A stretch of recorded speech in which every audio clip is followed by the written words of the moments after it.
When we last left our heroes, Prince Fen Xiao was shattered. The gentle, hopeful boy we knew was gone, broken by the unjust exile of his most trusted guard, Lu Yan. But from the ashes of that heartbreak, something new and formidable began to rise. This is the story of the phoenix who learned to burn. The day Lu Yan left was the day the prince died. In his place stood a ruler forged in calculation and fire. Fen Xiao's transformation was stark, visible to all.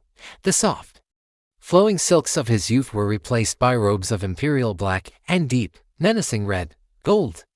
Threading, once a delicate accent, now looked as sharp as blades. His hair, once worn loosely, was bound tightly beneath a heavy crown, a symbol of the authority he now wielded with an iron will. He was no longer just a prince, he was a power to be reckoned with. He plunged into the treacherous world of court politics, learning its cruel lessons with the same intensity he once reserved for his training with Lu Yan. He learned to smile while systematically dismantling his enemies, to bow his head in false humility while setting intricate traps. His every move was a calculated step on a chessboard of his own design.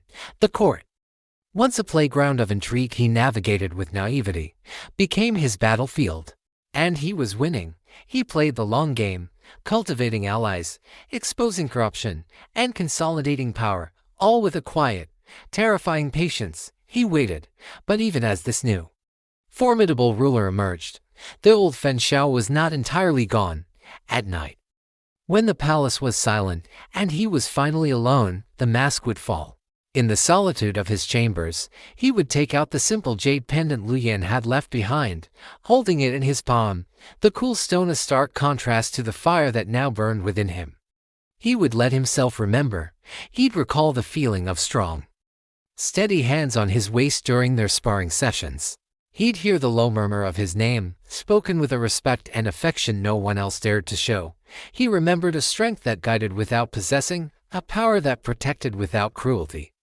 These memories were his secret fuel, the one soft part of him he protected fiercely from the world. The reason behind his relentless ambition.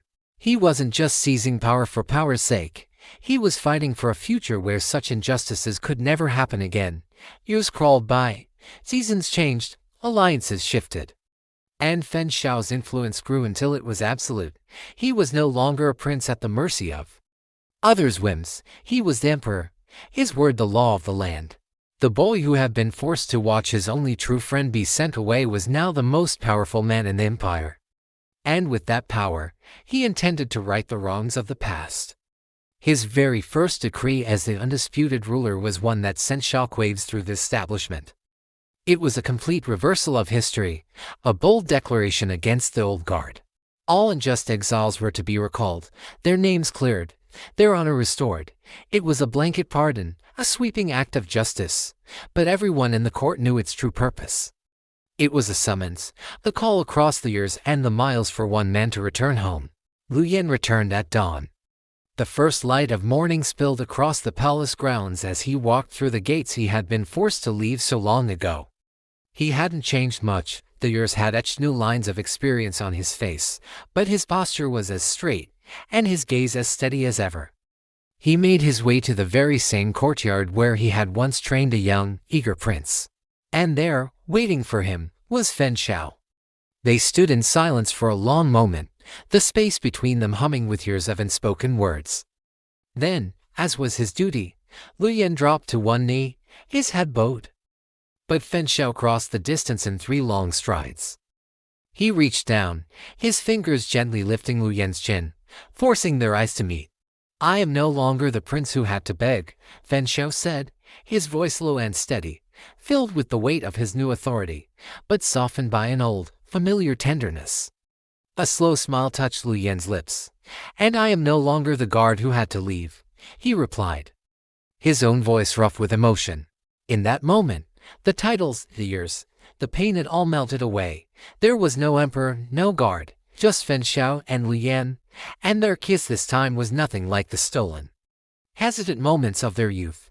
It was unrestrained, a raw and powerful declaration in the open light of day. It was not hidden, not fearful, but a testament to everything they had endured to find their way back to each other. It was a promise, sealed in the place where their journey began. They ruled together, their reign marked by a quiet strength. It wasn't loud or reckless, like the reigns of so many emperors before them. It was faithful, steady, and just. They brought an era of peace and prosperity, their partnership a foundation of unshakable trust and mutual respect. The phoenix had not just survived the flames. It had returned, its wings spanning the empire, and this time, it was finally truly free. Thank you so much for joining me on this emotional journey. If you were as moved by their story as I was, please hit that like button and subscribe for more deep dives into epic tales. Let me know in the comments what part of their story touched you the most. Until next time.